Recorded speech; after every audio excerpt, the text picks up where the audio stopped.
Hey guys, it's me, Kelly. I finally figured out when this thing goes live. They changed it again and made it, Google plus Hangouts for Dummies. Yay! I can work it now. So we have an extra special treat for you today. We have TruthSeekah on the show. We have him back, and we're going to talk a lot about the occult power of music. We're going to talk a lot about TruthSeekah's music and the content of it.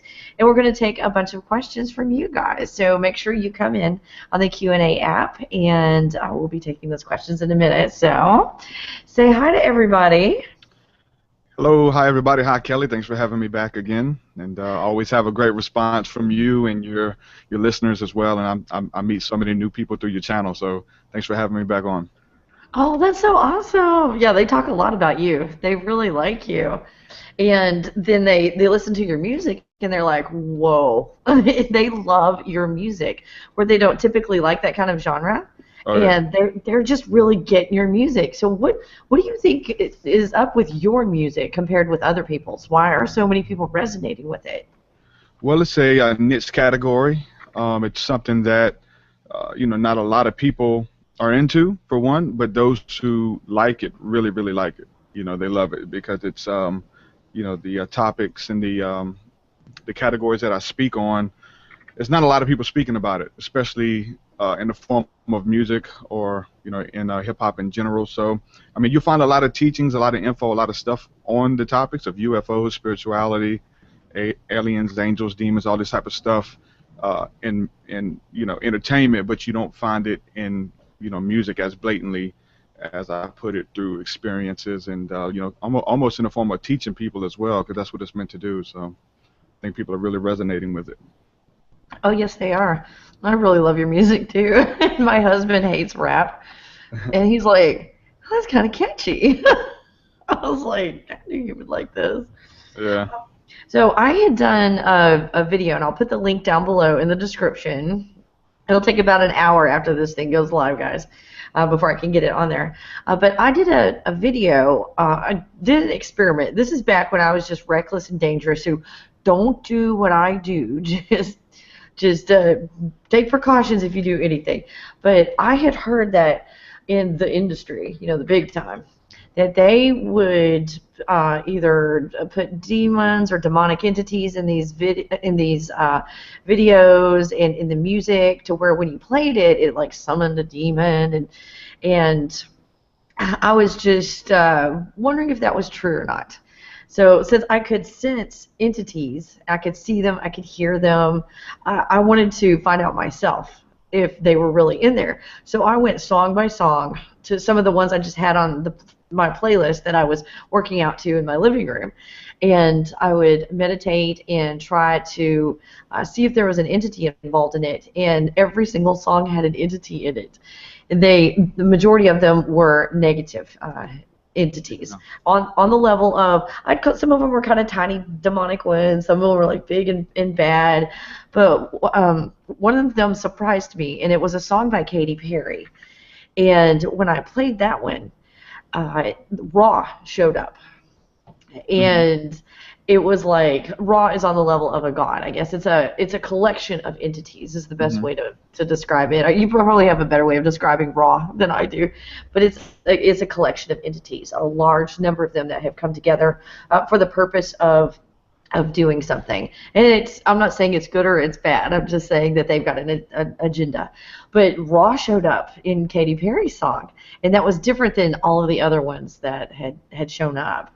So I know that there is stuff in music, and I'm not saying there's stuff in every song, because there are people out there who don't intentionally put anything in a song. But what do you know about that part of the industry, putting entities or messages or anything like that in music? Well, obviously you have some of the blatant stuff like the backward masking that was done, I guess it started out in the 70s and stuff like that, where they would just put different messages in there, and it may be a quick sound, but it was them doing a chant or a spell or summoning a demon, and it would be reversed, and they put it in there and they kind of hide it in the music. What we've actually noticed is whenever we put music out that has a deep subject matter, we'll actually get in the studio and we'll record us chanting or doing prayers and just basically sending out positive vibes, or combating certain type of demonic principalities as well, pulling down the strongholds that's you know what I'm saying, warring over people. So we'll get in the booth once the song's done, and we'll record us in there praying and sending forth the energy, and we'll turn it all the way down so you can't hear it. So it's funny that, like, I can go back to those same songs and feel it, and a lot of people will send me messages like, man, there's something about this song, something's going on. And say, and I, you know what I'm saying, I tell them what we did, that we pray and we do these intentions over it, but we turn it down so you can't hear it, but you can feel it. Like, people are actually able to feel the frequency because it's still there. It's just turned down to where you can't you know, recognize it with the naked ear. So that's amazing. That's absolutely amazing. So you're pretty much doing the same thing they're doing, only you're getting a positive result out of it. Mm-hmm. Yeah, and it's the same thing. So like it's also when you're dealing with the, you know what I'm saying, with the content. So if you're talking about negative stuff, if you're talking about killing people, degrading women, like that stuff has spirits that are attached to it as well. So just by simply talking about it and sharing it, you're actually summoning up these demons as well. These negative energies, demonic energies, whatever you want to call them. Like just by talking about it? Yeah, really? Yeah. Especially when you're promoting it. If you're promoting it, now, you know what I'm saying, us just sitting here exposing it, talking about it, it's fine. But once you start promoting it and exposing it, and it's your agenda or somebody else's agenda who's a higher up, putting that in the music and helping you market it, yeah, there's definitely spirits involved. So that's why you can hear something like some beautiful gospel music or something like that, some heartfelt music, and you get chills when you hear it. It's not that it's an amazing song, it's that, hey, there's something to this song. So that's why, you know, the legends actually, you know what I'm saying, stick out to me, like, you know, Bob Marley, Kurt Cobain, Elvis, all these people who, they didn't just record songs and put them on the radio and become, you know, top 10 singles. Like, these people are giving you a part of their spirit. There's something to these songs. There's some agony, there's some pain, there's some depression, all of this stuff in the song. And it's good because it actually helps you to cope with some things that you're dealing with. Like, if you're going through depression, you know, you can listen to a positive song that will pull you out, or it can be used on the other way. Even though it's a good song, you can listen to a song about depression, about, I'll give you an example. There's a song by Nirvana, it's called Dumb, and I used to listen to that song when I was a kid, and I would just, you know what I'm saying, resonated with it because I felt a lot of the stuff he was talking about, being depressed and things like that. Now, there was some hope in it as well, but it was just sending mixed signals. So once you listen to it, you can feel that spirit of depression come upon you, and you know what I'm saying, it's there. So it's the same way when you listen to positive music and negative music. So that's why it's really key to pay attention what we're listening to.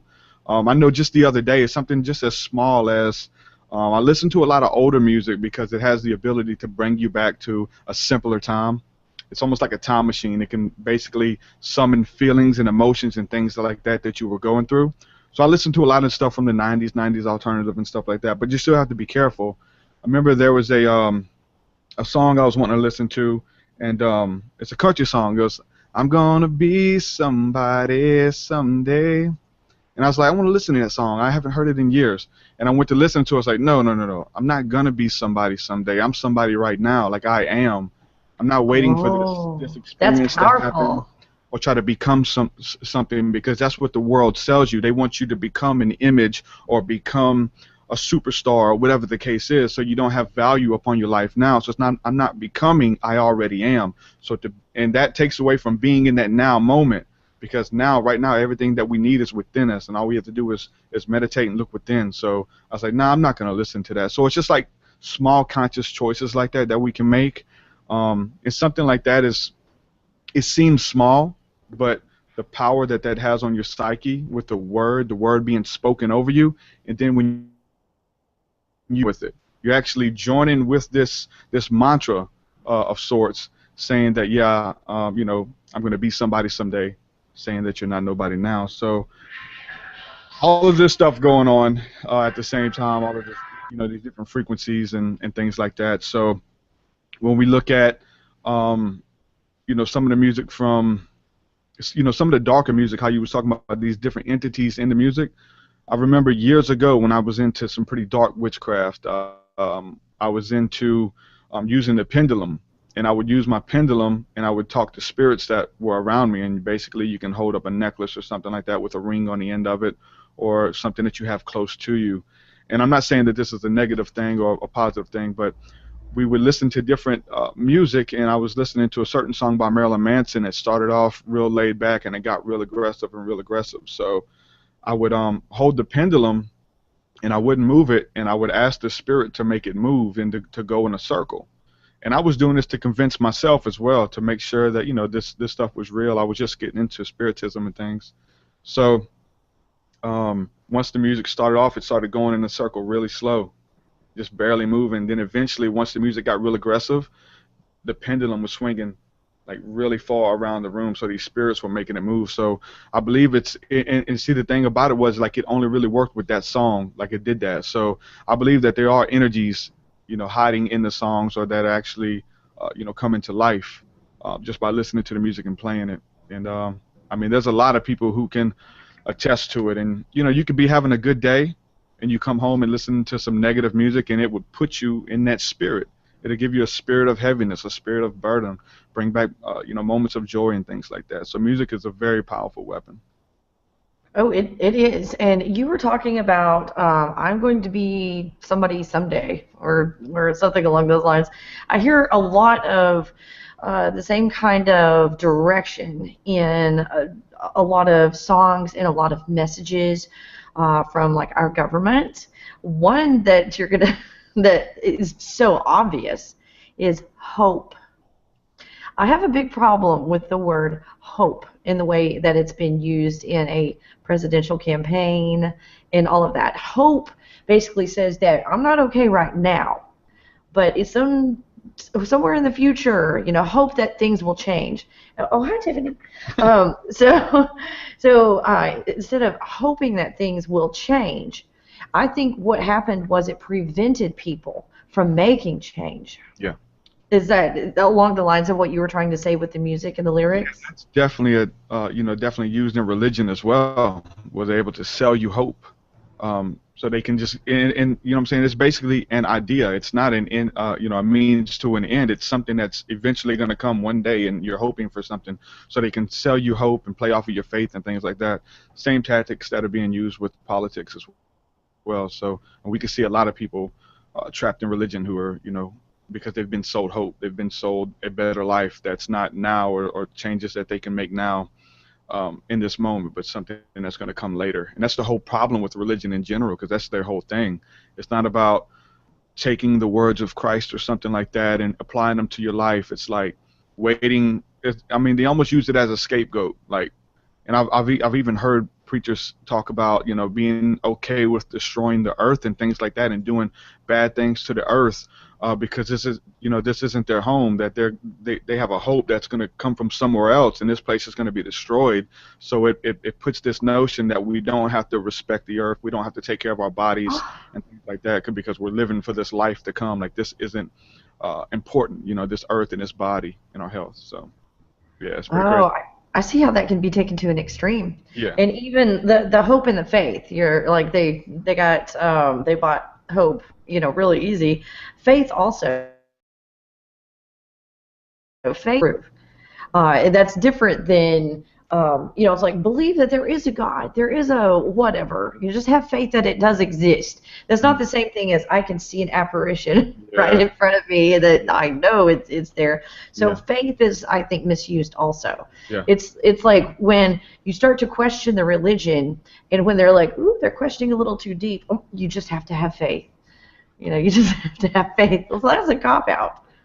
Yeah, that's the big divide, I believe, that I've been seeing in, you know, in religion and in the church that I've actually dealt with as well, is the fact that there's people within religion, all religions. There's people within Islam, Hinduism, Buddhism, Christianity, atheists, whatever, who have had a genuine encounter with a divine being, whether you want to call it God or an angel or Jesus or whatever. They've literally had this encounter, and so they go to church or they go through religion to try to recreate that encounter.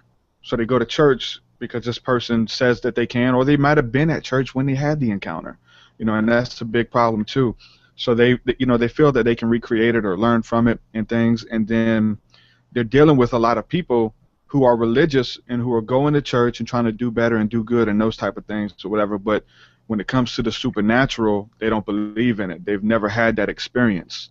So you have this conflict of interest there. Those who believe in the divine, those who believe in encounters and angels and speaking in tongues and divine healing and gifts and discernment and demons and angels, you know, and things like this, when not everybody believes that. So there's this huge conflict of interest. So there's a lot of people searching right now who don't feel comfortable in organized religion because of that. Because when they come out of addiction and bondage and things like that, a lot of the times the first place you go is to the church to get help. So they can help you with that, but they can't recreate that moment that was a vehicle or a catalyst to bring you out of that depression and stuff like that. So that's one thing that they don't do. They just get on that hope thing and say, look, just keep coming. You need to come every time the doors are open, that type of deal, you know, to find your hope. It's like, no, like your hope is within, you know what I'm saying? That's what they need to do, is connect you, you know, with the source. And I've seen, you know, in churches in general that some of the ones that flourish the most with people, you know, spiritually, is the ones who just use it as a vehicle to connect you with God, to really just try to set an example, or, you know what I'm saying, set the atmosphere of a place for you to experience God. And that's using a lot of tactics that are used in Middle Eastern practices, whether it's turning the lights down, lighting candles, chanting, singing songs over and over, praying in tongues, things like that, and just setting this atmosphere for you to connect with the higher power.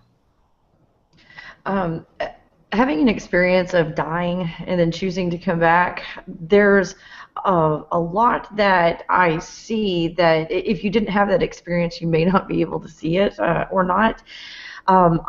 When you're out of your body and you're in the presence of, I guess what religious people would call God, or the creator of this universe, it is a billion times better than anything you could ever experience on this planet. And I experienced that when I came back into my body. And over the years, I have talked to and communicated with and, you know, shared space with entities, a lot of different entities. I guess you could all categorize them as extraterrestrials, but some are, I would call, angelic, very positive, made of light. Yeah, there are different levels, and I've had encounters with beings that if I had not died, I would have thought that I was in the presence of God.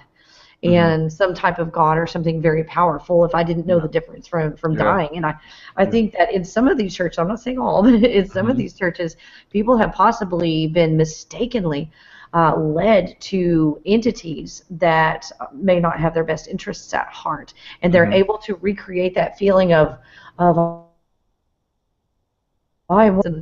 all of that in order to trick them. What experience do you have with that, and what knowledge do you have about that?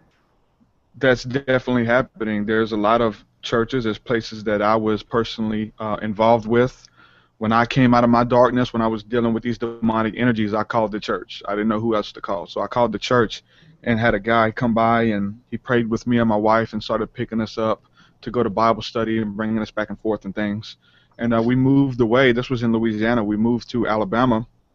And whenever we would come back to visit my family, we would go back to the church and say hello to everybody. And this was like some kind of charismatic Assemblies of God type church, right? And they seemed a little out there. They seemed a little kooky, but hey, a lot of religious people are. You know, they're a little out there. They do some things unorthodox and things like that. But I think a year had passed by, and we would go back and forth visiting family in Louisiana. And we tried to go back to the church one time. And when we got there, the times were scraped off of the door, and because they had the service times, and they were scratched off, and they had aluminum foil over every window, and there was a sign up that said "Service by invite only."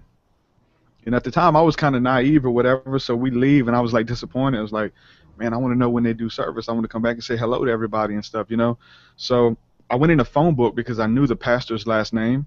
So I started calling people with the same last name, asking if they knew, you know, what time services were and stuff like that. And they were like, you know, please don't call me again. We're not affiliated with that church. Please never call here again. Lose my number. I was like, wow. And like I had 2 or 3 people say that to me, just calling, you know, random people. And so like a year had passed by. We didn't go to that church. We went, you know, we visited another one. So like a year passed by. and my mom came in town, and we were talking about God. Yeah, you know that church you guys were involved with, and the church is actually called Hosanna Assembly. You can look this up online. They said, yeah, that church you was involved with they were actually dealing with animal sacrifices and child molestation. And a lot of noted, prominent people in society, there were lawyers, there were doctors, there were sheriffs, there were teachers, and all this. They would bring their children up there, and they would swap their children out and do sexual acts up in the youth room. That sounds like a cult. It was, and that's the whole thing. It's like where do you go from having this normal, or what seemed like a normal church, to getting these unsuspected people to get into that, to trade out children, and for nobody to even say anything, for all this to to be happening. So yeah, so it definitely happens. You see people who have this structure, and they get you in, and you're naive, and that was the thing about it too. They said that he would go and visit people who needed help, and a lot of the people were coming out of addiction and darkness and things like that. So that's kind of the same thing he was doing to us. He would come pick us up and bring us to Bible study and bring us to church and build a relationship, and then eventually over time, I don't know how this is introduced, but I never seen anything like that. I know if I would have seen something that I would have said something. But yeah, it was on CNN. They did a big thing on it. There, everybody got locked up, and there was a big investigation, and they dug up animal bones and like blood, and it was like pentagrams on the wall. And this is inside of a Assemblies of God church. Wow. And, so that's the thing. It's like, so they can use this power, this by using spirituality or selling you hope or selling you a better way. They use that in order to actually, basically bring you in. And it's so scary, man, because there's so many doctrines and there's so many things, even in your regular church, that they're able to do, whether it's take money from people or basically hypnotize them and thinking that this person, this pastor, holds the key to your eternal salvation. So you got to understand how much power that gives him in the mind, in the psyche of the people, to where I mean, you can just start anywhere you want. There's all types of craziness that's going on inside these churches, and coaxing people to do stuff for free, and getting people to work for free, and work hours and hours a day at your church for free, and because you're doing it in the service of God, and just tricking people and coaxing them and stuff. So that shows you how you can take this system of hierarchy and of religion and spirituality and use it for a negative way. And I know this isn't the only case. You have Jim Jones and stuff like that, which are, cases that were really big, but they're very interesting to look into when you're studying cults and how cult leaders perform and act and stuff. And the weird thing about it is, like, once you watch those documentaries, you can start seeing a lot of the same intention and the same word phrases that are being used by these charismatic leaders. They all yes, have I've noticed that traits involved. So it's pretty interesting. Yes, and they do. I call it, they prey on them. they prey on the ones who are the weak and the weary and suicidal and all that. And I noticed that I have to be very, very, very careful about what I do, because I have a suicide video out that over 250,000 people have watched that video, and then all of a sudden they start watching my videos. So I have to be really careful that I don't turn into a cult or a church or a belief system or anything like that. So I try so hard when people are like, "Oh, Kelly, I'm at the worst point of my life." I kind of try to turn them around to look inside of yourself instead of looking for other people.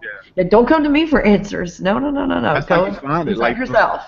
I mean, that's how you find who a true leader is, because they will lead you to yourself. They'll lead you to the answers. They're not going to lead you to them like, hey, come back every week, come back, blah, blah, blah. I've got the answers. I will help you. I will give you everything that you need. I have the final interpretation, the final breakdowns. Like, I have all this stuff.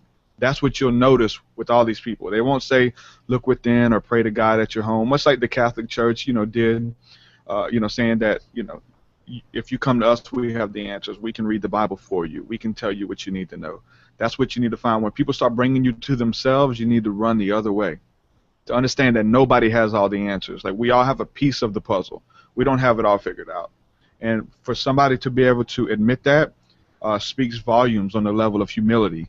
and them having a teachable spirit themselves. Well, that's pretty awesome. Well, we've got a question over here from Star. Besides Katy Perry, who else can we listen to for positive music?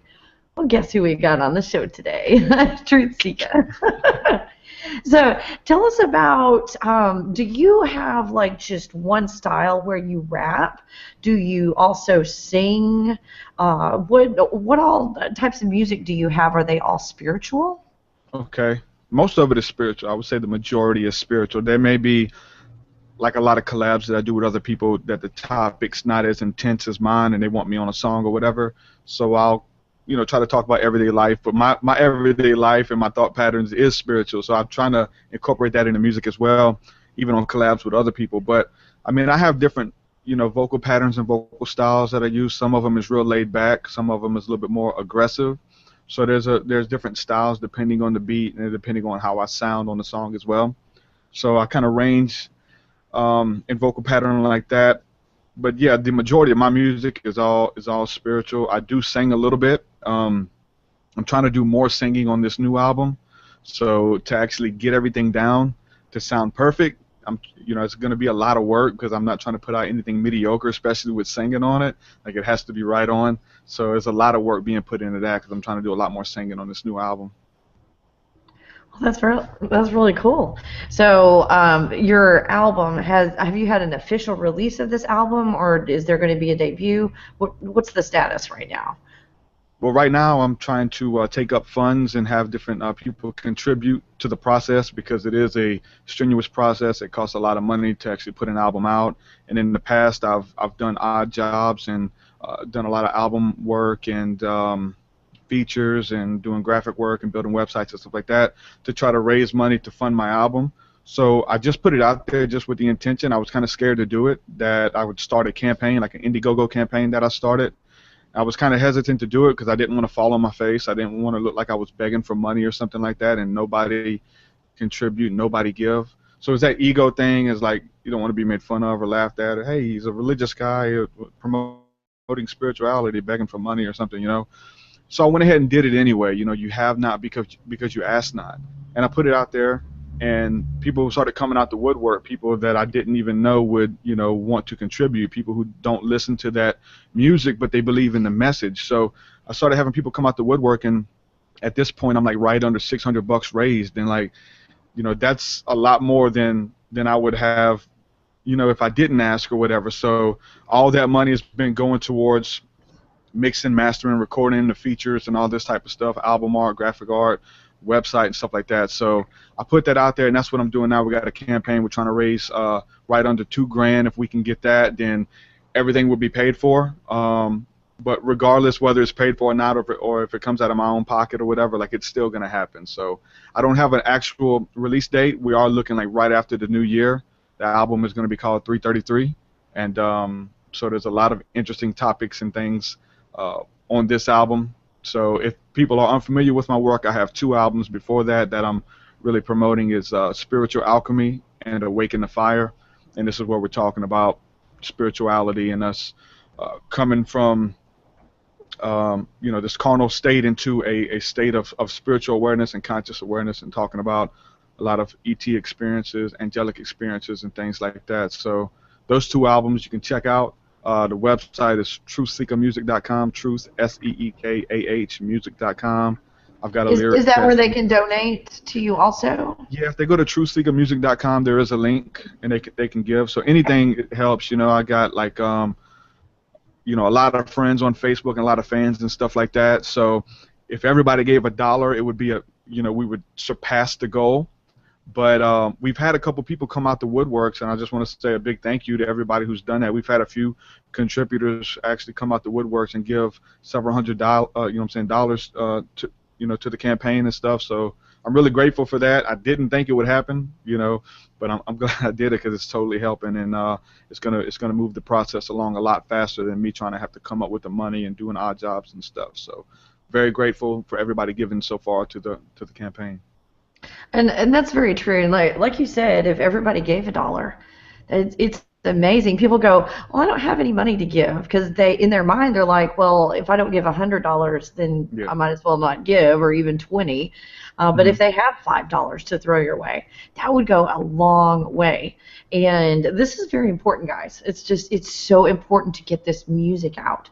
So if you have it in your heart to contribute to this project, please do so, and help TruthSeekah to get enough money to get this album going. And then after that, I think it's going to be self-supporting, don't you think, after this album comes out? Oh yeah, yeah, definitely, definitely. Once it comes out, like I actually, generate a little income off of it. It's not enough to like pay bills or anything like that. Really, when I sell merch, a lot of times I get enough extra to really just buy the merch again to just keep moving it. And I'm okay with that because I mean it's part of the mission or whatnot. I would like to do it full time. We've had this conversation, but I understand the power behind the music and the necessity. I understand that people, what I'm saying, the way that the psyche is made up, that you retain 30% of what you hear and 70% of what you say. So you just hearing it is powerful, but you repeating it and saying the truths that are in the music, to saying the positive messages that are in the music. Once you speak that over yourself, you come into agreement with that. That's so powerful. And like I used to be upset when people would call me an entertainer because I feel like my message is far greater than Yeah, entertainment. it's more teaching than entertaining. Yeah, Well, it's but both, but yeah. yeah, and that's the thing. But like I'm saying, entertainment is so powerful. Like we just look at the entertainment industry and the effect that it's having on our generation. That to actually be in the midst of that and actually have a voice in the midst of that is so powerful. And I've come to terms with it, and it is what it is. Some people listen to it for entertainment purposes. Some people listen to it with Google and Wikipedia, trying to study along with what I'm saying to kind of get the definitions and things. So I mean, it's real powerful. Like when we look back at like the Pied Piper. I mean, the story of the Pied Piper, how he came into the town to help the townspeople get rid of all the rats out of the town, and he played his magical flute. He got all the rats to actually leave the town, and then when he came back for payment, they didn't want to pay him. So he played that same flute in the same vibration and these tones and stuff, and got all the kids to follow him. So he came in there and took all their kids. It took I a love it. generation, and you know what I'm saying. I think that's what's going on with a lot of this negative Hmm. music, that they're playing this music, and they're wearing these certain type of clothes and these fashion trends. It's so powerful that you can have one celebrity wear their hairstyle a certain way or a certain type of clothing, and it catches on like wildfire, and then the next day all of these people are sporting that same trend off of this one person through the television or the internet, wearing these type of clothing or hairstyle. It's so powerful. Yeah, So it you can be have a used in a huge positive way or a influence. negative way. Yeah.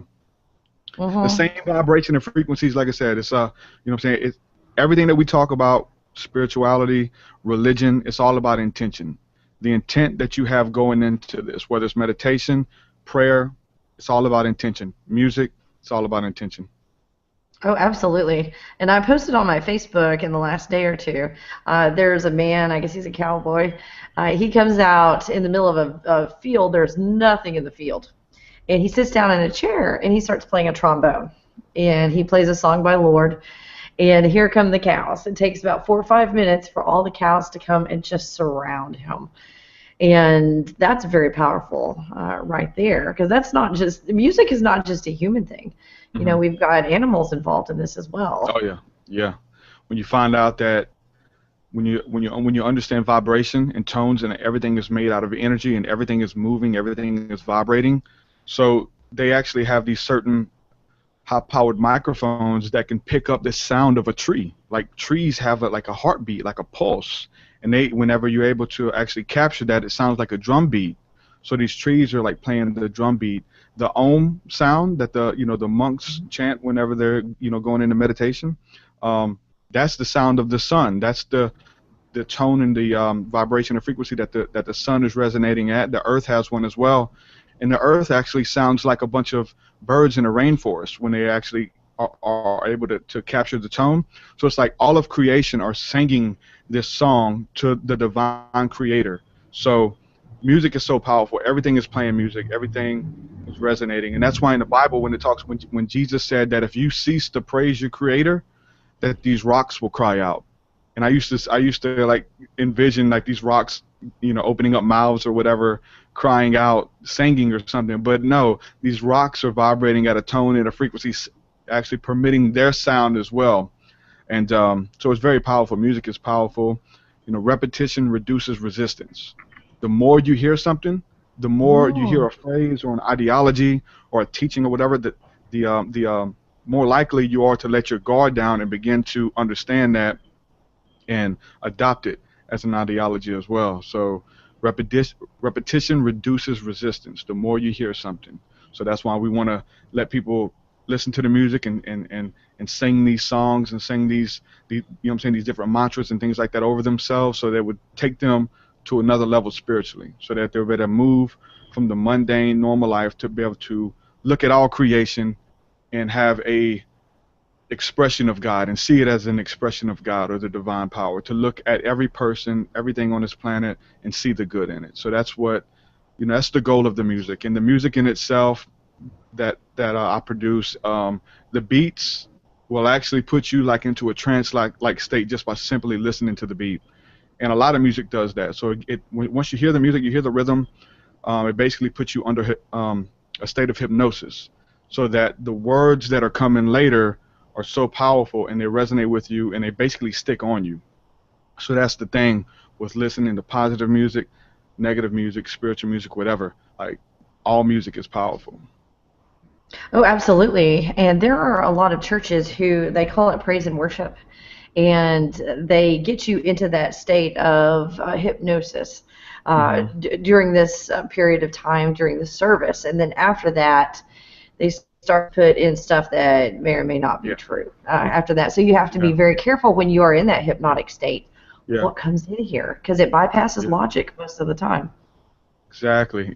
Yeah, they can tell you things to do in that state that you would never do in a million years. But once the drummer comes out, once everybody comes out playing them instruments, it puts you in a state that you're like, even if you don't agree with it, you'll be passive. You're like, hey, I don't care. Praise God, So, and that's the thing about it. That's how they're able to do stuff and go from having a regular church to sacrificing the animals and doing sexual stuff with the children. It's, they play that music and teach you this doctrine and say it's okay and show you different stuff in the Bible where it was okay to be with young people and stuff like that. So a lot of crazy ideology gets passed through religion. And I also think it's funny to where you would catch a lot of flack with the religious community when we're talking about meditation and trances and things like that, which are spoken of highly in the Bible. The Bible speaks about trances and stuff like that openly, how actually they're a good thing to hear the voice of God. But when we start talking about that, a lot of people get scared that they think it's demonic and demonic in nature and stuff like that. But that's what they're doing when they're in praise and worship. They're going into a trance. They're being hypnotized by the music.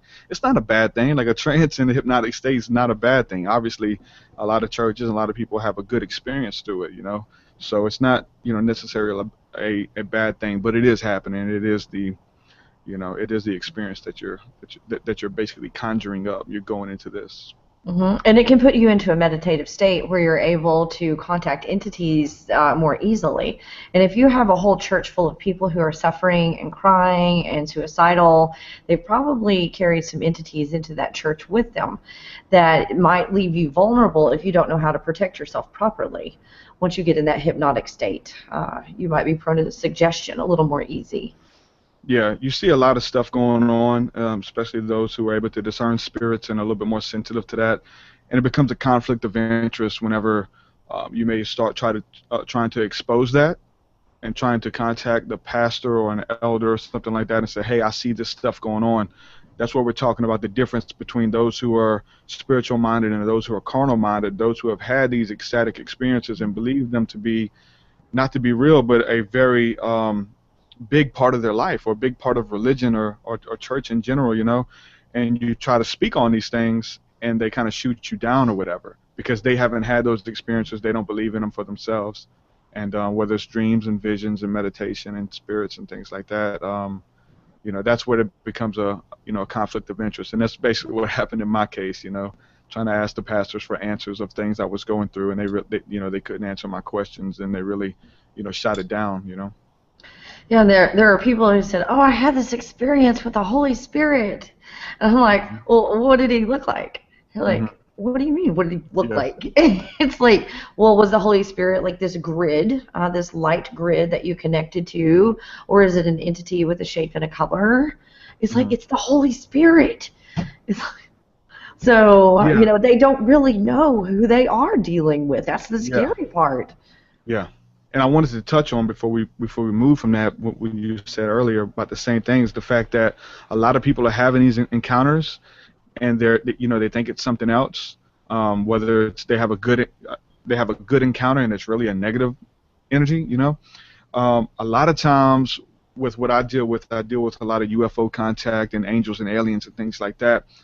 And there's this big movement in the Christian side to call everything demonic. And if you just type it in on YouTube, you'll find plenty of videos saying that aliens are demons and aliens are demonic and they want to kidnap you and probe you and haunt you and things like this in the middle of the night. But see, what we have going on is a lot of people are actually having demonic encounters in the midst of the night and are just saying that they're aliens. They're having demons, wake them up in the middle of the night, laying on their chest, standing over them, watching them, and they'll wake up and have this traumatic experience to say, that was a alien gray or something like that, when the majority of research that we've done now that we have the internet and the information's out there, most people who have dealt with alien beings or angelic beings, it's all been positive. It's been positive interaction, and so a lot of people are moving towards contacting these entities as well. These entities who have actually been watching over us our whole lives, ever since the beginning. So these are the gods, these are the angels who are watching over us and have our best interest in mind. So there's a difference there between demonic contact and alien contact, Oh, absolutely. And you were talking before about music, that the earth has music, trees in some form have music, and this is a frequency. And it just reminded me of, the earth has a lot of natural things going on. You've got some weather, but then we go in there and we start fracking. And to get the gas out of the ground, and it produces the earthquakes and disruptions in the frequency of the planet, and then things that naturally there may have been a natural release of gas at some point, but this is an unnatural release of gas, and it causes on some level an imbalance. I mean, our house alone, right after they started fracking, our foundation just cracked in half and opened up, and our sidewalk is starting to do this. So they're really disrupting the area with the fracking. But do you see, and when they go and they just bulldoze all the trees down in these areas, it's changing the face of this planet in a way that is not good. What like with your music and the message that you're sending out, how do you think that you're helping the situation with the planet in general? Well, I know how it helps me. I can tell you straight up that I dealt with going back and forth from being in the religious institution and being spiritual. Now there's spiritual things that go on in the religious institution, and there's religious stuff that happens in spirituality. But the fact of the matter that once I'm in this mind state that I am a part of everyone and everything, like religion doesn't teach you that, obviously, but spirituality teaches you that. God teaches you that you're a part of everything. All the animals, all the people, all the plants, everything is a part of you. It is an extension of your body. We are this one mind and this one body of people. That's why Jesus talks about the body of Christ. All of us, everybody being of one body and making up this person, which is basically Christ on the earth. Like we're an extension of Jesus or an extension of that, which is good, So once you see creation as an extension of yourself, there's an inward longing to protect it, to preserve it, to protect your body, preserve your body, watch what you put in your body, watch what you're eating, all of the processed foods and stuff like that, start to take in more greens and things, and you actually appreciate life. And that's what the thing for me personally, I don't know if anybody can bear witness with it, but for me personally, it changes my whole mindset from listening to spiritual music, becoming more in tune with myself, listening to groups like NACO and Medicine for the People, Soldier, Trevor Hall, these type of people who promote consciousness, unity, not with just people, but all of creation. And so you see everything as an extension of yourself, and that's, I talk about that all throughout my music, how we are just one people of you know what I'm saying, one mind. And when we're talking about the earth going through these birth pains and these travails and stuff, it's almost like a dog or whatever. If a dog gets a lot of fleas and ticks on him, he's going to be scratching a lot, and he's going to try to shake these ticks and these fleas off because they're hurting him. They're not, you know what I'm saying, they're not helping him and things like that. So that's what we're doing whenever we're literally sucking the lifeblood of the planet. We're sucking the oil out of the planet and cutting, you know what I'm saying, cutting down all the trees, which are basically the lungs of the planet. Like the planet is, you know what I'm saying, living and alive too. The planet is a spirit as well. Like everything is alive, everything is consciousness. Absolutely. So that's, I mean, that's the, you know, that's the big thing. So I believe that if you listen to, you know, my music, if you listen to spiritual music versus listening to stuff that's more, you know what I'm saying, dealing with like a lot of materialistic music or being real materialistic or about yourself and it's about you or whatever, like your whole vibration will change because we're all dealing with vibrations. When we say vibrations, we're talking about spirits, a spiritual nature that changes. And when people are in religion, they go to a different religion, they go to a different belief system, their whole countenance changes. You know what I'm saying, the way they view life changes. What you believe affects the way that you see reality, no doubt. Oh, absolutely. And I wanted to remind people who are watching this live, you can click the link and you can ask questions and see what kind of answers you might get. Go ahead and ask some questions about music, but we are going to go on to a subject that is quite interesting and something I've been looking into. My husband has been interested in this recently, and it's so funny that you did this right about the time that we started asking questions. Like, you know, should we do this? Shouldn't we do this? You know, I don't know. And then all of a sudden you put out a video, and it's like, oh my gosh, this is so timely. How you had an experience with mushrooms. And we want to hear all about that. And guys, if you want to ask any questions about what happened while he was on mushrooms, please ask those questions, and we'll see if we can get those answered. So, first of all, what made you want to do this? And don't, you know, if any of this is illegal, be careful how you talk about it. But where do you get this stuff? Can you grow it yourself? Is it like, hey, you know, to the guy on the corner? Are there places where you can get this legally? And if you cannot get it or don't want to do anything, you know, illegal, if that it is illegal where you are, what can they take or use as a substitute, if you will, for mushrooms? So take it away. Tell us what happened. Yeah, that's going to be, like, I'm trying to be real delicate because, I mean, I put that video out, and then after I put the video out of me talking about my experiences, like, so much stuff that I left out of it. I tried to cover everything, and I was like, man, I left out so much, man, and I don't think I handled it, you know, as I should have, man, because there's so much I left out. But I think here's your chance to fill it in. Yeah, that's what we're doing. This is what we're doing. We're going in. So on the, you know, the last show that we did together, right? Yeah. Whenever you actually asked me about it, you know what I'm saying, my view on it and stuff, and I told you that my fear of having a bad trip or a bad experience outweighed my want to even try it. So, because I've dealt with negative entities, I've dealt with beings messing with my mind, and I had no control over it by you know what I'm saying, by giving them different legal ground in my mind and doctrines and things like that. And I didn't want to be there. I didn't want to go to this place where I didn't have control over my mind because I've seen some scary stuff in the past. So that fear kept me away from even trying it. But like over the past couple of years, like I've been doing a lot of research on it. I've been listening to, you know what I'm saying, Joe Rogan's podcast, looking into the work of Amber Lyon, Aubrey Marcus, and these people who are very open about their experiences and how they've had these life-altering experiences through wachuma, ayahuasca, psilocybin mushrooms, magic mushrooms, and how they've had these life-changing experiences. So I've just been eating it up, just listening to a lot of stuff, and there's a lot of information available now that wasn't available back when we were younger, when I was in high school, and there was like a party drug, some people drinking shroom tea and everybody getting, you know, plastered or whatever, and just mixing all these drugs together just to have a good time or to see, you know, hallucinations and stuff. So the more research I did about it, I found out that everybody was saying that it's not a drug. They do not treat it as a drug. They treat it as a medicine.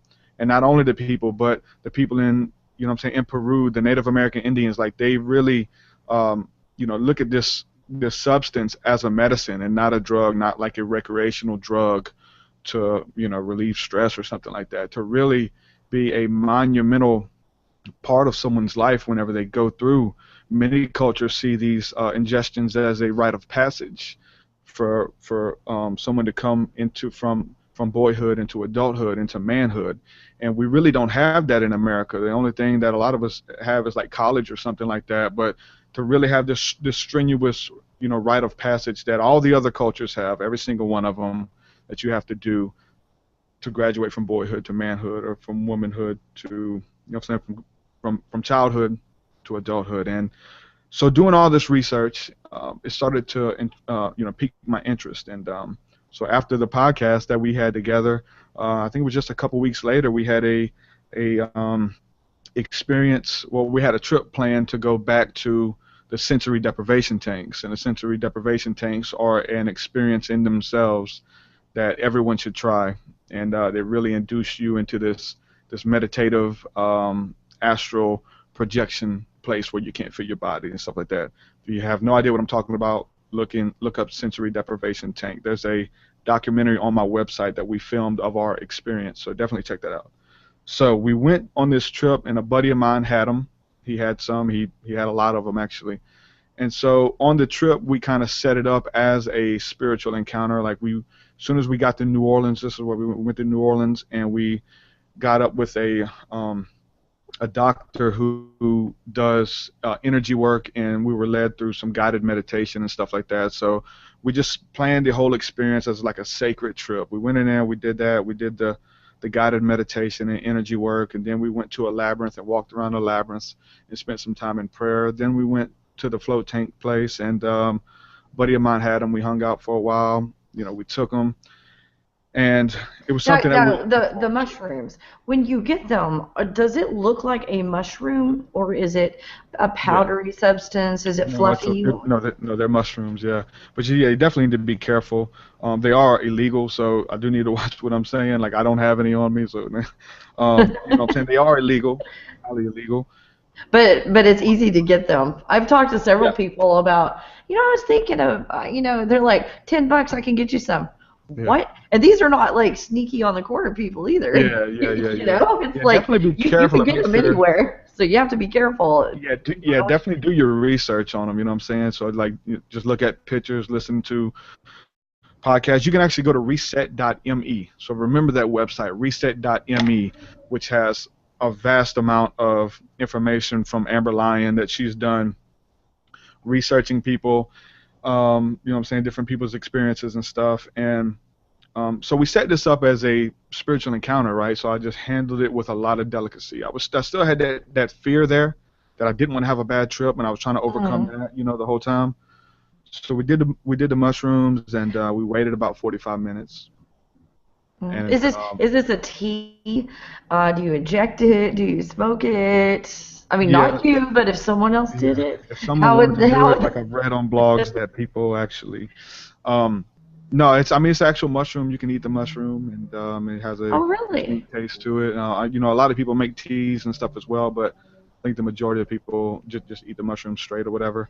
Is that the most potent way to get it in your system? The most effective? I don't know. I'm not sure about that. So we took it, and it took about 45 minutes to kick in. And we started feeling it kick in, and it was kind of weird because I was wanting to, like, in the float tanks, you can hook up a iPod or an MP3 player or something like that to it and listen to music. So the music, the speakers under the tank, and the music actually goes through the water, and you can feel the music around your whole body by being in the tank. Oh, wow. So, like, it was about to kick in, and I was trying to find music, and I was having a problem downloading different music on my phone. And my buddy took my phone from me and said, "Here, let me do it." So he got this song, and I didn't want it to be something crazy to mess me up, or it just had to be the right song. So a buddy of mine said, "Here, let me take it."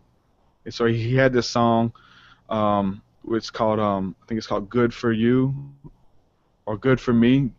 It's an amazing song. So he put that on like an hour repeat. I was supposed to do an hour and a half, so he put it on or whatever. So I go into the tank, and I feel it kicking in. I was getting kind of anxious or whatever because, like, I didn't have the music and it was starting to kick in. I was like, oh my God, I just need to really have this taken care of before I get in there, before I start tripping or something. So we get it, we put it in there. I get in the tank, and I go into my experience or whatever, I start getting a lot of revelation about myself. That's one thing I will say. I mean, everything was about me. It was about my, you know what I'm saying, just like coming to realization of who I am and how the divine power feels about me and how I feel about myself and this conflict, you know. And so the song itself was so powerful. I didn't talk about it on the last video, but music in this state, music is so powerful. Like you know how we're talking about this intention behind the music, and a lot of people listening to us may not even believe us or whatever, but you can actually feel the intention behind the music when you're on mushrooms or whenever you're in this state. You can hear the song, and you don't just hear it, you feel it all over your whole body. You don't hear things, you don't think thoughts, you feel the thoughts. You feel it. So for me personally, there was a lot of stuff going on, a lot of self-reflection about my life and about direction and belief and things like that. So, and a lot of acceptance issues and ego, fighting with my ego and wanting, like, I mean, stuff as small as like, getting Facebook likes or whatever that stimulate, these different feelings inside of us that make us feel good and release endorphins when we get Facebook likes or whether people agree with you and stuff. It's like dealing with all that and like seeing myself as separate from that and seeing myself with all of my flaws and all of my shortcomings, like dealing with it, acknowledging it, seeing myself apart from that, and then feeling this divine love, grace, and acceptance from God, from, you know what I'm saying, from the Creator, from the lover of my soul, the one who made me, the one who longs for a relationship with me. Actually, like knowing that I don't exist, that I actually exist apart from those feelings and emotions and things, and to, you know what I'm saying, not to just know that I'm loved, but to feel the love, like to tangibly feel love on your body, to feel love in the depths of your soul, to have it radiate from the top of your head to the soles of your feet. Like this was going on, this bliss, this love. That almost sounds like a near-death experience. Yeah, very much so. It's definitely, a lot of people have likened it to, to the same thing. And so I know that just by doing enough research, I've heard that, stuff comes through in waves, and that's the whole thing with this medicine. It's not a drug, it's a medicine. So one thing about it comes, like, if you get high or drunk, you peak out. But on the mushrooms and some of the other, natural stuff, it comes through in waves. So it'll wait, and as it goes down, you're able to feel it. So you may be fine for a minute, and it's something that'll come that'll trigger you to be back in it a little bit more and a little bit stronger as it goes away. So that's very neat. With this whole experience. But I was told how stuff comes, and you have this revelation and these ideas and things, but how they leave so fast. They come, you're like, oh my God, this is beautiful. Like a dream, maybe? Like you forget a dream? And then it's gone, and then something else just like here, like, but like for me, it was all like love, it was ideas, it was calling, it was my life, it was everything. And I'd feel it, and I'd experience it, and then it would leave. And as it would come, there was, some things I needed to change about myself in there, but I didn't want to lose it, so I was like, let me cut this short. I gotta get out and write this stuff down, because I could see how this could keep happening. I could just go through and eat it up, but I wanted to write this stuff down. So I actually cut my session a little short. I got out, I wrote everything down. I shot a little video of me just talking about my experience as soon as I came out, just knowing that, it's about now, it's about this moment right here. To breathe in, feel that that air into your lungs, and just feel the oxygen and feel the part of the spirit around you, and just how you're living. And you're never going to get this moment back. Everybody's sitting here watching this interview, you're not going to get this moment back. So just experience everything, the information, apply it to your life, make the best of it. And how this should be an everyday thing, like how, whenever we get caught up with bills and frustrations and planning and decisions and stuff, to stop and return back to that point, to just be in the now, be in right the moment. Now. Because you're never going to get it back, and there's no more, beautiful experience as the moment that you're in right now, and it's all there. So that was a lot of revelation that I got. I got out, sat on the couch, and there was just a lot of revelation coming still, and just the music itself. So the music was a big part. I mean, the song, You said good for me? Do you remember who sings it? I'm going to look it up because it's important. Okay, yeah, and when this is over, send me all these links so we can share them with everybody so they can listen to the song too. Yes, okay. The song is Good. The song is "Good for Me" by Above and Beyond, and they're a EDM group. I had never heard this before, so when he played it, it was like brand new. But it's like basically a mantra. There's not a lyrics. They're just singing it over, and it's basically, you know what I'm saying, the female has this really angelic voice, and she's basically singing, you know, "You're good enough for me, my baby. You've always been good enough." And it was like God singing it over me, like for an hour. "You're good enough for me." And then there's this synth, and it's just putting you in a state. It's amazing, so much amazing that I can listen to the song right now, and it brings tears to my eyes, and I'm immediately brought back to that time and place whenever I heard the song. So that's the power of music as well. So to feel the intention of that you know, of the music and stuff, that's why you want to be careful. Don't be listening to a bunch of negative, crazy music or whatever. If you decide to, you know, ingest this medicine. So I got out. A lot of self-reflection. A buddy of mine got out. He went through the same experience, and it was funny because we were just like, when he got out, we were just dropping knowledge back and forth about life and about God and about ourselves and what we've experienced. And he was so happy that I had a great experience as well. He was smiling the whole time because he kind of facilitated this experience for me. And he was so happy that I was having a positive experience. So, that fear was there of the bad trip, like not wanting it to come because I didn't know what to expect. So I would start getting awkward or whatever and have these weird feelings come upon me if I sat in a certain place too long or whatever. So I was trained enough in thought and in meditation or whatever to know as this was coming that I needed to change my scenery, do something a little bit different, think about something else. There was the closed eye visuals were there. You see the Alex Gray paintings and sacred geometry. Like when I closed my eyes, I was able to see those, and just by seeing those, that took you to a deeper state of bliss as well. By seeing all these beautiful colors and shapes and circles and triangles. Yeah, I was gonna ask, did you see colors or pure white? Yeah, it was beautiful. Like the color, like you can like hear the color and feel the the sound and stuff, man. So you're one with everything, basically. With everything. And so like I closed my eyes and I would see it, and it's just this craziest stuff that you don't think that you can make up. And it was so funny because I was going back and forth with my buddy, and I was trying to explain to him what I was seeing, which these shapes and these colors and stuff and the feeling. I couldn't even explain what I saw when I died. I can imagine that's kind of hard. Yeah, I kept trying to, and I'd catch myself. I was like, okay, I know you're not supposed to do this, but this is really beautiful, and it looks like this. And I would go and I started explaining it, and he'd just be laughing at me, And but when I seen it, like the bliss, man, just the the joyous laughter, and laughter is a medicine, man. Laughter in itself can heal your body and make you feel better or whatnot. So, that was the experience. There was a part where I tried to go lay down or whatever, and I seen the visuals, and the visuals turned into some weird like insects, like looking at the anatomy of insects, and it kind of freaked me out. So I got up. I was like, okay, I don't want to go down this road right now. So I got up and I changed the experience. So, I see. Yeah. So I said, okay, I'm not trying to go down that road and sit here try to go to sleep and see all this stuff. So I went back in there where my buddy and a couple other friends were, and we just had the experience. And there was like the part where they got up to go outside. I really didn't want to go.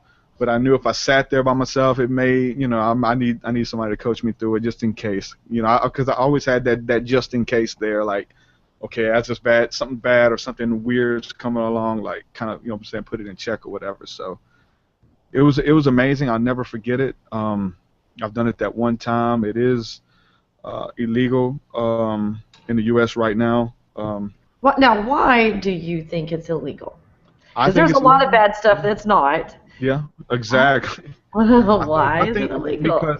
I think because it lifts the veil of the matrix, that it lets you see life for what it is, that it lets you see creation for what it is, and that you're able to formulate your own opinions on reality, and you're able to see life outside of ego, without materialism, without the need or want for anything that they're selling you. Because you don't need that. Like, you understand that it's all within, and that's their enemy, because they, consumerism and becoming, a god yourself and having everything within yourself. Like, they don't want you to know this stuff, man. They want you to be reliant on them, much like the pastor wants to sell you hope.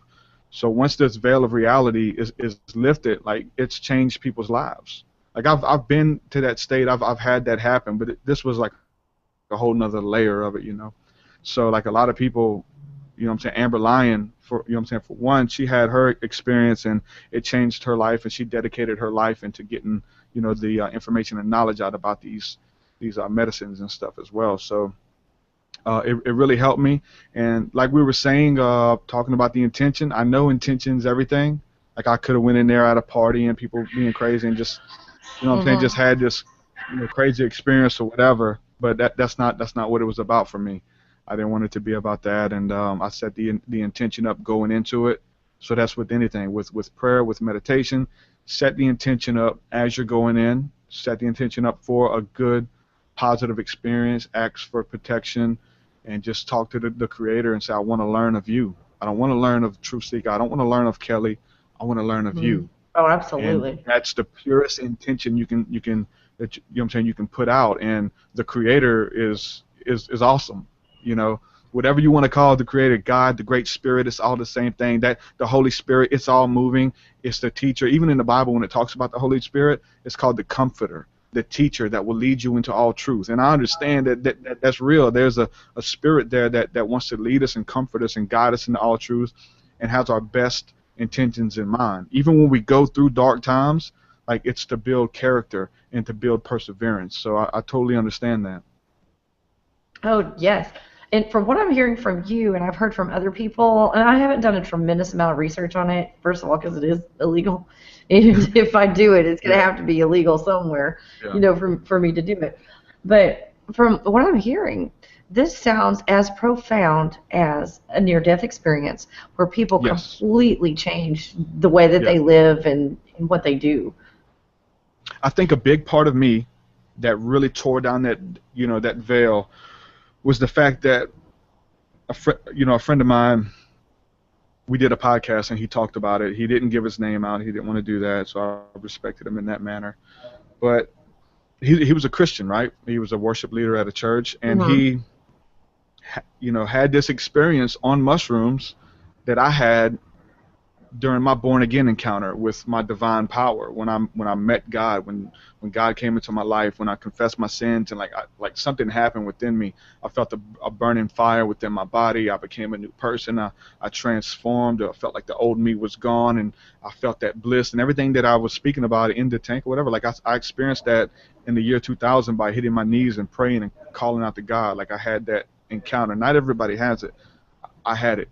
And so we're having this podcast, and he explains his mushroom experience, and you know, him taking this medicine. He's explaining the same thing I had. So it forced me to kind of reckon with that. You know, there's different things that facilitate this awakening in people, and some people do it by the use of substance. I was hesitant to do it because I totally am a proponent that everything you need is within you, and even with mushrooms, it's like you have to go out and seek out something. But I guess there's a journey in that as well that is good for you. But it's like that. It's not that you need it. Like, you can pray and meditate, and you can induce a trance-like state, very similar to ingesting mushrooms. You can do that through holotropic breathing, changing your heart rate, your breathing pattern, listening to trance music and stuff like that. So that was one thing that you know, I didn't want to be like, well, yeah, I'm going out seeking this, but in that itself, that was an ego thing too. Like, oh, I don't need that. I got everything, you know. So dealing with everything, man, it was a powerful experience. And you know what I'm saying, do your research. Go to reset.me, and I think there's enough information there where they've doing tons of interviews with doctors and things like that, and people who have had life-changing experiences. And you know, it's not, you know what I'm saying, it's not for everybody, and I don't know if I'll ever do it again, but I did do it, and I'm going to take that experience with me for the rest of my life. And like I said, when I listen to that music, I drop right back into the experience. I begin to cry and feel the same bliss just by hearing that song. Yeah, I see this kind of like crystals over here. These crystals are not required at all for me to talk to entities, but it helps to boost you to a level or a frequency where you can.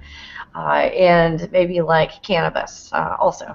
And what you're telling me, it doesn't seem to be anything that's addictive, the mushrooms. Yeah, that it's like a one-time experience, and it's like, oh, this changed my life, but then you don't necessarily have to do it again. That's pretty cool.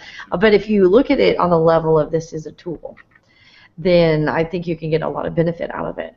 I'm trying to remember the name of it. Salvia? Salvia, yeah.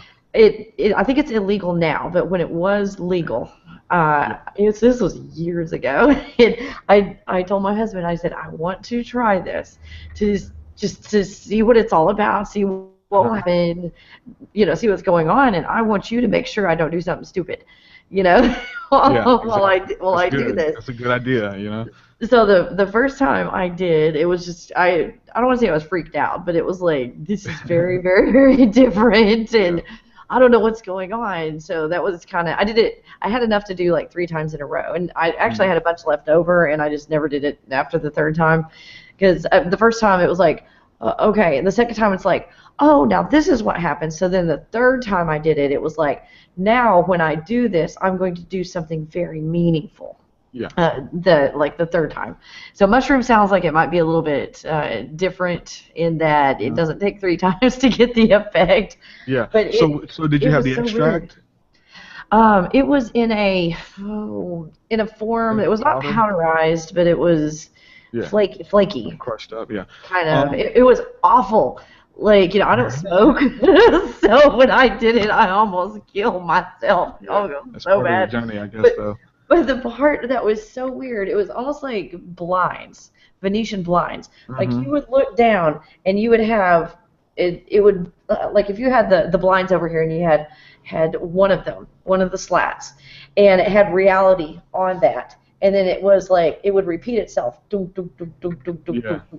start kind of spinning in a circle. And I don't want to say it was cartoon-like, but it was like doing some really weird computer graphics with reality. Yeah, no, yeah. And that's kind of like the same thing when I was having the visuals with, with the mushroom. I was telling my buddy, I was like, hey, like somebody made this up, somebody designed this, some kind of intelligent force created this visual, because this is just so complex and intense and beautiful, and like, this isn't random. This isn't by mistake.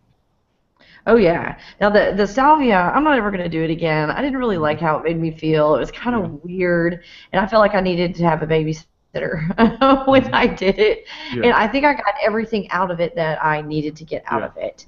But from what you're telling me, mushrooms is so far beyond. This I think just takes you, I don't know if it takes you in another dimension or what salvia does exactly, but I did experience something I'd never experienced before, and that doesn't really make sense to me as far as entities I can see or hear or even my near-death experience.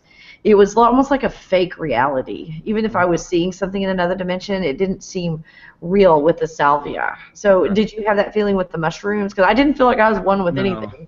No. On the salvia. No, I felt it was bliss, and I felt like it was the true nature of reality, of love and of God, and of being connected as well. So I try to carry that with me, everywhere I go now. I mean, I did anyway, but this is like kind of brought it home, But I will say,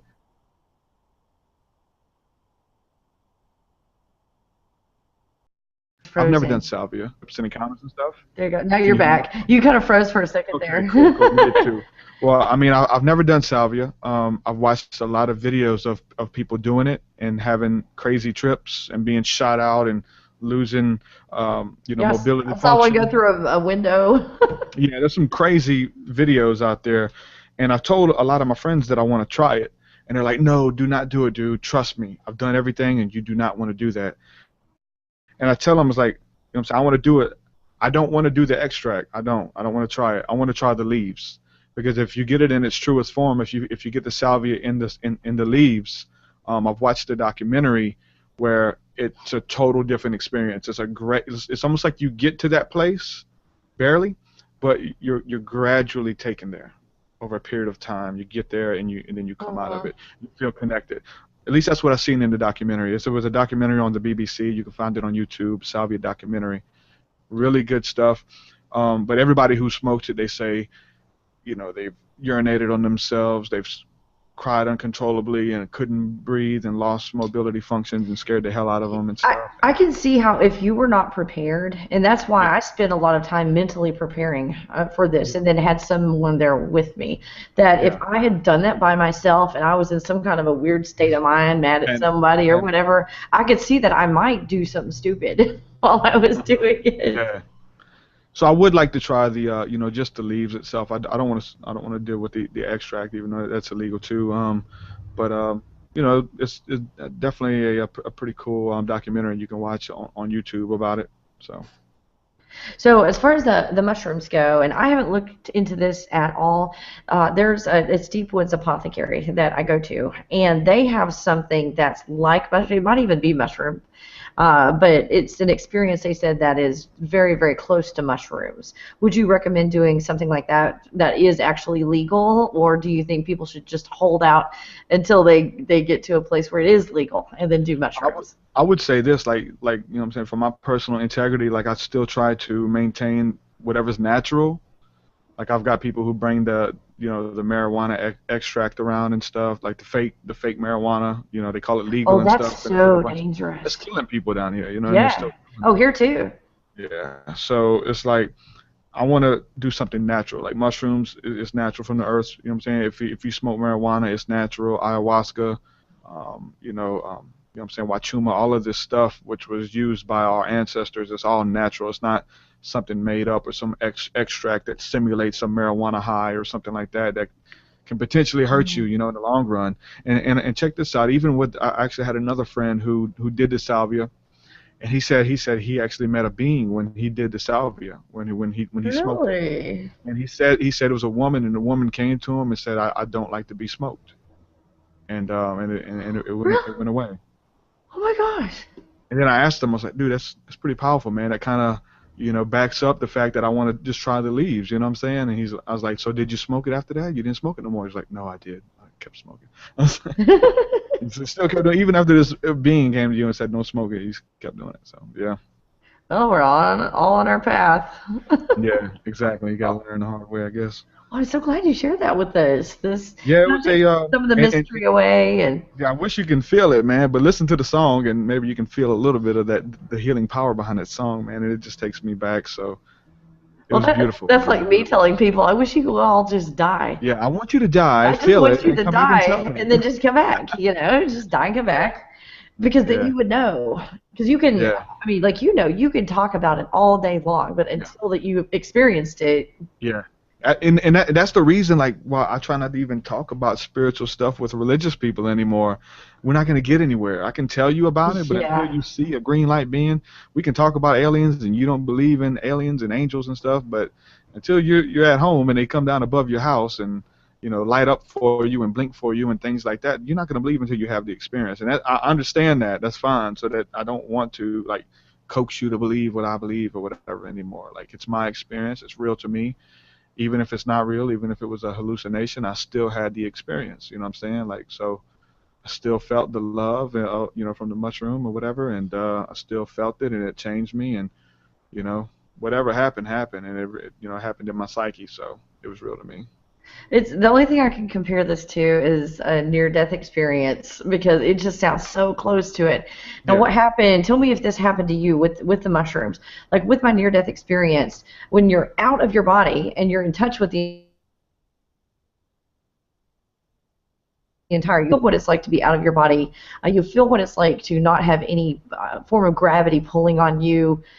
You know everything, and you've been in that place. So when you come back into this very, very limited body that you have, you're able to go out of your body easier and quicker, and able to have these abilities that you didn't have before just because you touched them.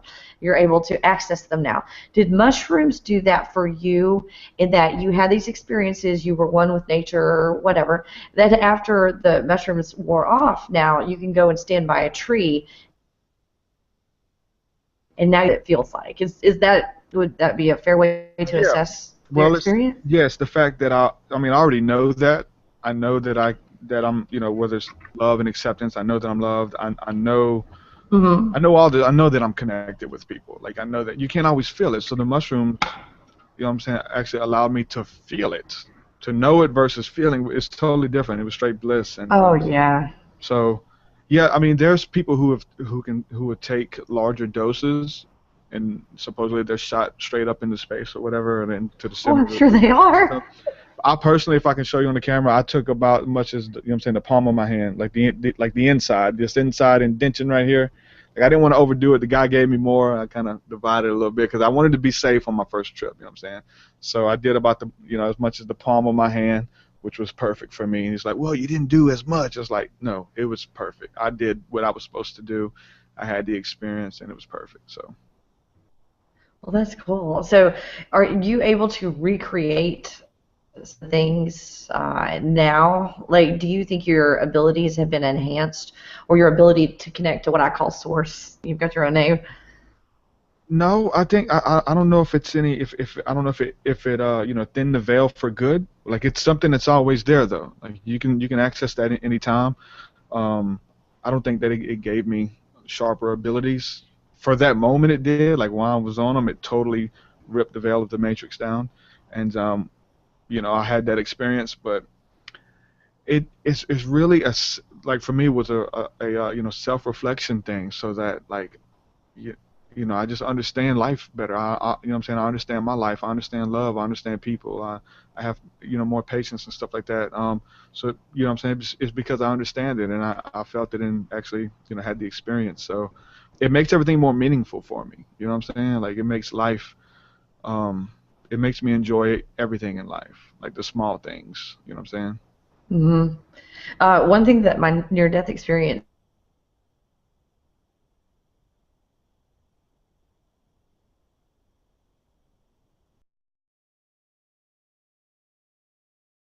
life mission. And if you're not in the process of fulfilling that life mission, there's really no reason to be on this planet, is kind of how I feel. Do you feel very mission-minded after you came back? Kind of like some things that meant so much to you before are so superficial now. Was that an impact? Yeah, and that's the whole thing about just living a spiritual life in general, whether it's through prayer, meditation, connecting with your higher self, talking to the Holy Spirit, whatever. It's all a journey to that, to take some of that ego down and strip it away. So, okay, this stuff, me playing video games, or me, doing this that consumes my time or something like that, like, it kind of strips that away in layers. So it's not like I had this one thing and now I'm a holy man walking in total righteousness or something like that. So it's always, all of these encounters for me, leaves an imprint and makes me who I am. So whether it's negative stuff that I went through, or the positive stuff. So all of it helps me to look at myself without judgment. You know what I'm saying? So it kind of set me up where I was able to view myself through the eyes of somebody else. And it wasn't a judgmental person. It was a very accepting, loving entity that I was able to view myself through. And it was awesome, because I'm hard on myself a lot of times. I'm a perfectionist. Have things about myself that I don't like. I hate the fact that I stutter. I'm scared to do interviews sometimes. I want to be perfect. I want to speak better. I don't want to speak like I'm a rapper. I want to sound more educated, and just stuff like that I dealt with. It's like, it doesn't matter. Your love, you know what I'm saying, your intention, you're getting the point across. And so it was beautiful. So. Oh, that's fantastic. Well, we've got some questions about music over here, by Leedy04. Hi, I'm wondering if the negativity in some music affects today's younger kids, since they are born with higher vibrations and psychic abilities. So I guess, paraphrasing, does the music hit the new kids harder because they are so sensitive? I think it does, man. I really do. I think that you have a lot of, what we've seen in our generation, which was bad stuff. You got to look at it as far as, like, as the generation, and as the, the population as a whole. So we look at, the generation before us, like, it was taboo for them to show toilet paper on television. Like, they would never. What? Oh, yeah, toilet paper? Yeah, it was taboo. Like, it was something private. It was something personal you didn't speak about, on, on TV or in public. It was a private thing. Same thing with, like, tampons and stuff. Whenever that stuff came out on, having the commercials and stuff, it was a real taboo thing. So we start seeing, like, the degradation of, start seeing a lot of stuff that's introduced in music, degrading women and things like that, and how they just taking it to the next level. So with each generation, it's like, I don't think it's becoming better. I think a lot of times it's getting worse, and it's starting earlier. So stuff for, like, me as a kid that I was doing that my parents would look down on as a kid, versus the stuff that's going on now, is like night and day. Like you're having, because I think I remember like whenever I go to the skating rink when I was younger, and then we would like hang out and smoke cigarettes and try to be gothic and things like that at the skating ring, and there was a real problem, problem with us for being like these troubled teens and stuff. And then we go back once we're older and we talk to the owners, like, man, are people still coming here smoking cigarettes and bad? It's like, no, now they're the little kids are like making out, like the little bitty kids are making out and trying to do drugs and stuff. It's like, wow, like we thought we were bad. So like every generation, man, like this stuff gets passed down. If it's not corrected, it becomes like a generational curse. Like your children are going to deal with the stuff that you refuse to deal with in your life. You know what I'm saying? The positive and the negative stuff. Like they're going to deal with it. And so that's why this whole inward reflection journey and process is powerful, not only for us, but for the generations, under us, so that we can deal with our crap so that our kids don't have to. And it's not every case that you're going to be exactly like the ones who came before you. Sometimes you do. Sometimes it's worse, and it's what's understood as being, familiar spirits or whatever, dealing with the parents and dealing with the children as well. So I think it gets worse in a lot of cases. What can these new kids do, and everybody else, to protect themselves from the music? Is it that, okay, I just need to stop listening to this music, but I can really get a good workout if I do, so this is frustrating? Can I shield myself from it? Or do I just need to go and just work out to TruthSeekah songs and nobody else's? Yeah. You may not want to. You may not be able to work out to some of my stuff, but because my stuff will put you in a trance, make you go to sleep, and have these encounters or whatever. Oh, I don't know, because I meditate while I exercise. I do a lot of meditating, so it's probably safer for me to listen to your music than someone else. Some people that are actually able to multitask. You know what I'm saying? They can do two things at once. So I can jog and meditate now. But so you definitely stay away from it, man. I have my personal convictions that I do, and definitely repetition reduces resistance. If you're listening to stuff that makes you feel bad, stop. Listen to stuff that makes you feel good. Think on the positive things in life. Don't be, even though it's real, and I know like not acknowledging it is not going to make it go away, but you being a positive influence like yourself and you getting healing and stuff, because I'm telling you, man, I'm very sensitive to the spirit realm, right? And I can sense it. I get a sense of conviction over it if I'm listening to music, because like a lot of that music I like it too. It's designed in such a way that you're gonna like it. They got the melodies and the tones and the colors and the shapes and everything that they use to market it to you, and these catchy hooks over and over. So yeah, it's like good music. The music's good, but the message that's coming behind it, like we were talking about the preachers and stuff, the trance-like state versus the crazy messages coming behind it and blah blah blah.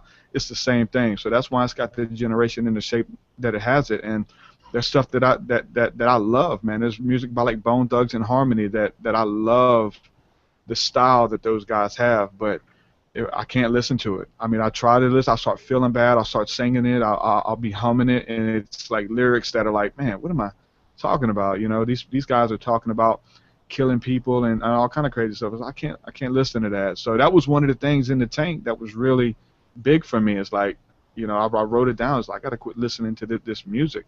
I can't listen to any of it like that has a negative vibe. So there's definitely alternatives to anything you listen to. If you listen to country, there's country artists out there who speak about psychedelic experiences in their music. So really, yeah. So those people out there. So any type of music you listen to, whether it's EDM, heavy metal, I listen to a lot of like screamo, heavy metal, and even though the music itself puts you in a warrior type state and dealing with emotions and stuff, which is cool. It's not bad, but it's the music, it's the message with it. So I listen to like some heavy metal stuff that talks about we are all one. You come together. Mm-hmm. We're not this machine, that tries to destroy us. We think for ourselves and believe for ourselves and stuff. So I think there's alternatives to any type of style or genre that you prefer to work out to, go to sleep to, chill to, or whatever. So.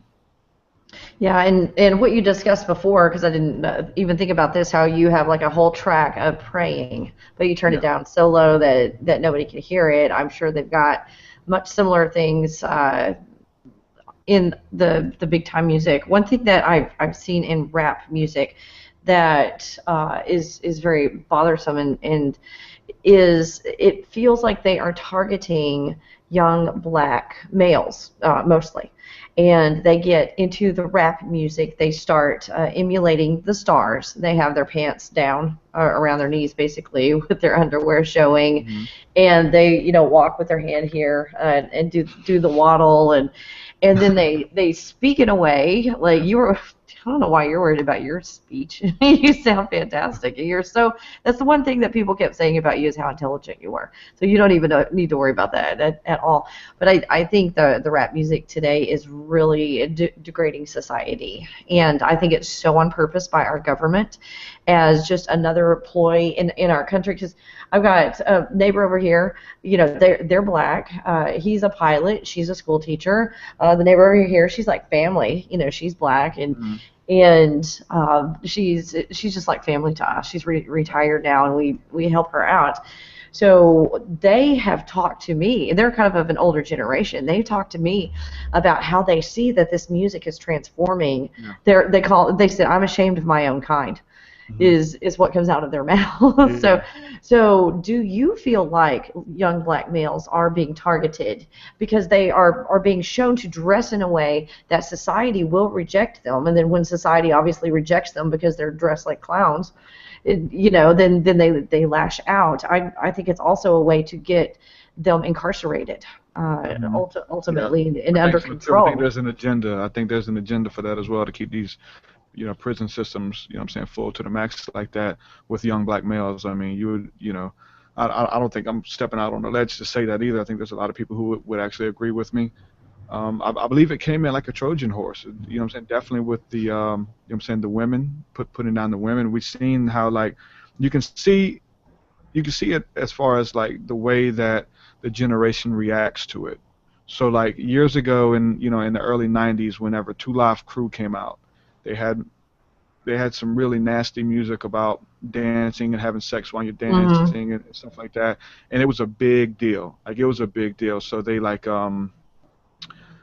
had, like, they were trying to pass legislature where they where they couldn't speak, put this stuff out there to the population. Like, they were, like, breaking these people's CDs and trying to incarcerate them for putting this type of music and trying to prosecute them for any way they could. And that even happened with Eminem back in the late 90s. It happened with his music and Marilyn Manson and stuff like that. So it happens, but once it comes through, it's through. It's like a Trojan horse, right? So so now, like, the stuff that they wasn't able to block and how it came through the Two Live Crew, that's stuff that's way worse than that's being played on the radio. Yes, it is. I can hear them outside the window driving by. I can hear these words coming out of their cars. I'm like, that's on the radio? Oh my gosh. Yeah, and it's so bad. So I mean, you see it just as, with each generation. Like, so like, I think we are responsible. And the whole thing about those rappers, like, they're getting paid. A lot of times they don't even believe in the stuff that they're singing. They're just getting paid, and there's a record label behind them pushing it, and they want catchy music. Promoting an image. Yep. Yeah, and it, appeals to a certain people, and a lot of them, which kind of makes me mad, is that once they're questioned about it by certain people, they feel like they're not responsible, like they're not a role model, like they have no responsibility, for our people or the generation. So. They say it's the parents' role, which it is, but this music is so powerful, so powerful. What happens when a teenager gets mad at their mom and dad? What they do? They run and put their headphones on and listen to the music. So I'm pretty sure they're not listening to some positive poppy music or whatever. No, Amy Grant. Yeah, they're not listening to that. So yeah, rap music is very tribal. It's tribal in nature is the kind of what I see, and tribal. You can have this. We had it here, with the Native American Indians, the tribes in Africa, and I think that's one reason it's so appealing. Is the beat is very tribal, and I think that we remember this beat, if that makes sense, from past We're tribal lives, people, or definitely. yes. And what they've done is taken something that, this tribal beat, something that's kind of in everybody, and then they've adulterated it. Yeah. I've seen Eminem, a picture of him when he's dressed up, for a photo shoot, maybe for an album or for a magazine. They got him dressed up with his baseball cap to the side and just kind of hunched over, and the way that he's dressed, he looks like he has a very low IQ, like he's up to no good. And then, next to it was a picture of how he just normally dresses out in public, which is his hair nicely done, just a white T-shirt and jeans. Yeah. It's all, and he looks highly intelligent. Yeah. But he With looks glasses. dumb when he's dressed up that way, and I think that is all just so on purpose, absolutely on purpose. Yeah, they sell you an image or whatever, and they're like characters or whatever. There was some of them that actually came out, and like years ago, whenever Master P is somebody I used to listen to a lot coming up, and because I'm from New Orleans or whatnot, he was big there, and they asked him about it when he was big, and he actually admitted to it, because they asked him about all the killings in his music and the drugs that they're selling and all this stuff, and what I'm saying, this dude is a college graduate. This guy who's rapping about killing people and selling drugs to the community. He's a college graduate, and they asked him about it, and he likened it to Steven Seagal in a movie. It's just pretend. It's just make believe, and that the people understand that. The people don't understand that. They think it's real. And what happens, just dealing with the culture, is a lot of our generation, a lot of the black community have grown up without fathers. So they look for these role models and these father figures, and a lot of times the majority of the time it's a rapper, it's somebody that they look up to, but these rappers would tell you, hey, don't look up to me, but they don't have a choice. It's like what I'm saying, just whatever is around you or whatever, almost like if an animal is born and the parents die, like you'll see like a dog raise some kittens or whatever because the mom's gone. So it's like the closest thing they can find as a parent, or the way that your cats look up to you like you're the mother. You know what I'm saying? So it's just like out of instinct or whatever. So it's definitely happening or whatever, whether we want to acknowledge it or not, or deal with it. I choose to deal with it. I know it's there, and I see the spiritual implications behind it. Yes, and what are these spiritual implications that you're talking about? What does this do to people? Yeah, I think everything that we're talking about, like we're talking about the suicide rates and stuff going out the ceiling. I know that's a big thing that's close to your heart. We just had somebody, a UPS driver just committed suicide, and he was kind of close to us because really? God. Yeah, he was close to the family, like we knew him and stuff. He wasn't close, but what I'm saying, we knew who he was and stuff. We had some dealings with him, but I mean, he had a nice house, a huge house, and a family and things like that, and he killed himself, and it's just happening all over. I've had a lot of friends who, over the years coming up, have dealt with this, and this is spiritual implications, man. This is like dealing with depression. All this stuff is spiritual. It all had like. What I'm saying? There's nothing that happens in our physical world that doesn't have spiritual implications. Everything, positive or negative. It's dealing with the music. It's dealing with the food that you put in your body. Everything. Absolutely. We got another question by Mike Ford Driver. Where exactly did this concept of vibrations, along with spirituality, come from? So vibrations and spirituality. Where did that concept come from, I guess? You may be better off answering it. I don't know where it came from. I've tried in several videos to explain that. I can explain what it means when we're talking about vibrations. I don't know where it actually came from. When we're talking about spirits are vibration. It's almost like you walk into a room and just the whole vibe of the room changes. Whether it be a spirit in there, whether it's a negative spirit, a spirit of fear, you can walk into a place where somebody's watching scary movies and you don't even know what's going on, and you feel this heaviness or this burden, a spirit of fear. It's a vibration. Understanding that everything's vibrating, and it changes your mood. It changes the way that you feel. So in my aspect, that's the way that these spirits work. And when we say spirits, we're not even always talking about a deceased person or a monster or something like that, or a demon. That's why I use the term entity, because it's kind of a neutral term. Entity, kind of, you could be a demon, an angel, or a dead person, and you're still an entity. Yeah. Yeah, so like I know in the Bible, like a lot of people don't even know, but it talks. I mean, there's so much talk of spirits in the Bible. It talks about the spirit of fear, spirit of slumber, spirit of deep sleep, the spirit of whoredom. There's all types of spirits that come upon a generation that's over certain parts of the world, and certain, you know, principalities and powers and stuff like that that are actually at work in the spirit realm that we have to deal with, and we are dealing with, whether we want to you know, believe it or not, that we are. So.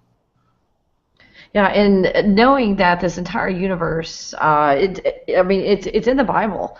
God spoke, basically, and everything came into existence. What is speaking?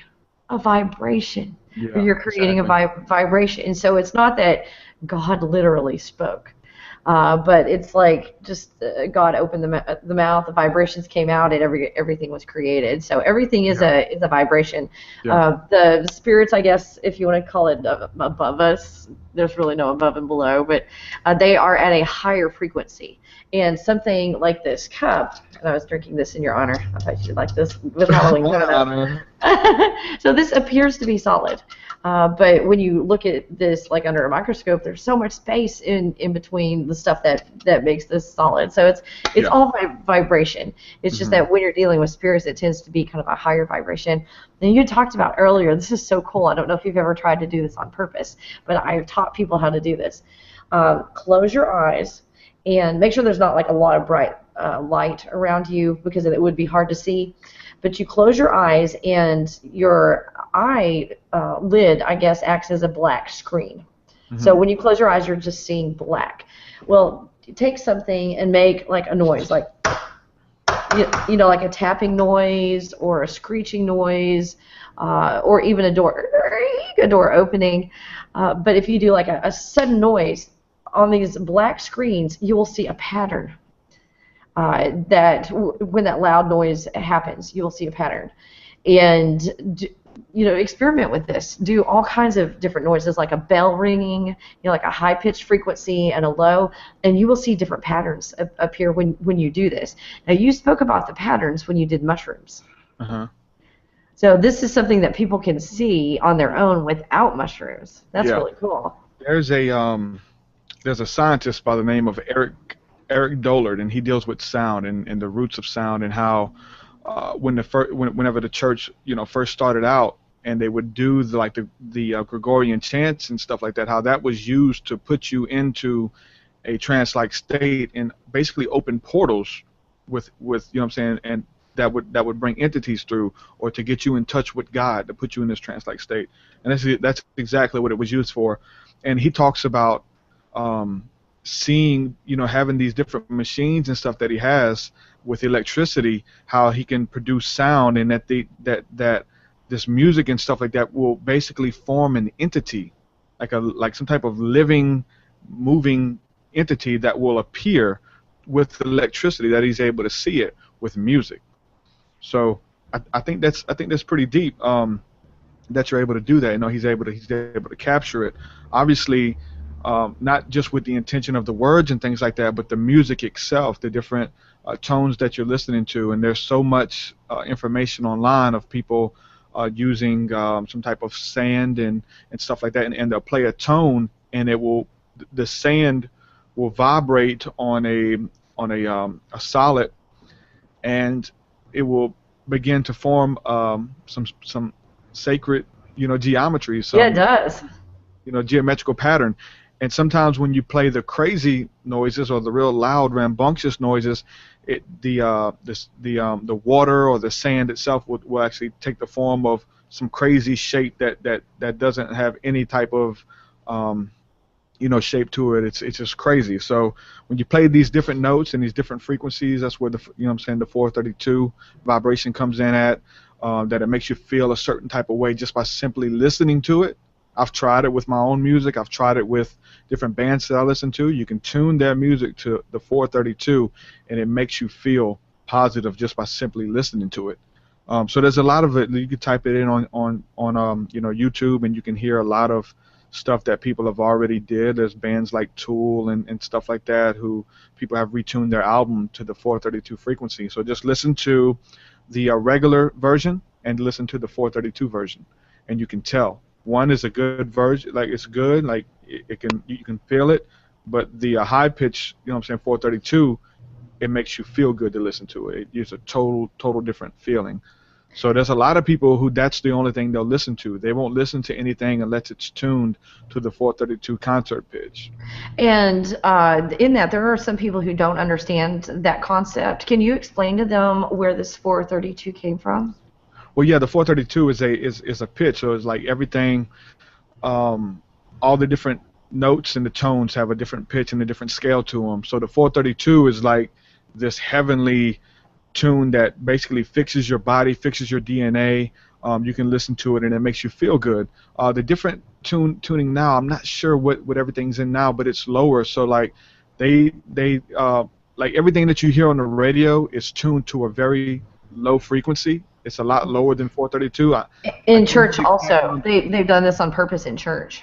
I don't know the exact number, but that it's tuned to. But when you listen to 432, this is something you can feel for yourself. I don't know all the, the scientific breakdown, but just listen to it for yourself. Close your eyes and see if you feel different. Not if it sounds different. It's obviously going to sound different, but see if it makes you feel different when you listen to it. When we look at some of the ancients whose work I'm very into, the work of Pythagoras, who dealt with music a lot. He did the Pythagorean theorem, and understanding that beats and measures and things like that when you're dealing with music on like when you're writing music or playing a guitar, the different the strings on there, how they correlate, and he wouldn't let his followers listen to any type of cymbals like brass and cymbals and things like that. He said that the measures that it has on your body, like what it does to your body and your psyche, is like a state of just like confusion. Like he would not let them listen to it. So they listened to everything that they listened to, and everything that they played and sang or whatever was in 432. And they woke up every day singing praises to the sun and praises to the Creator, and they went to bed every night singing those same praises and stuff. So there was a very devout group of people, much like some of the early Druids or some of the early Christian mystics as well. Very interesting stuff. I need to go back and do some research, but I think along the ways things got tuned to a lower vibration. I think Hitler was one of the ones that was part of that movement in getting the music changed to that lower vibration, that people are easier to control. Yeah. And when you have that, when you're tuned to 432, everything is clear. Absolutely everything is clear. And the lower vibrations, what happens from the research that I've done, is it puts your body in a state of dis-ease. And what comes when your body the energy in your body is not flowing properly and it's in a state of dis-ease, you get diseases. There you go. Things that are wrong with you. So a lot of, maybe if you have cancer and you're listening to classical music, but it's tuned to the lower vibration, then you're actually growing your cancer.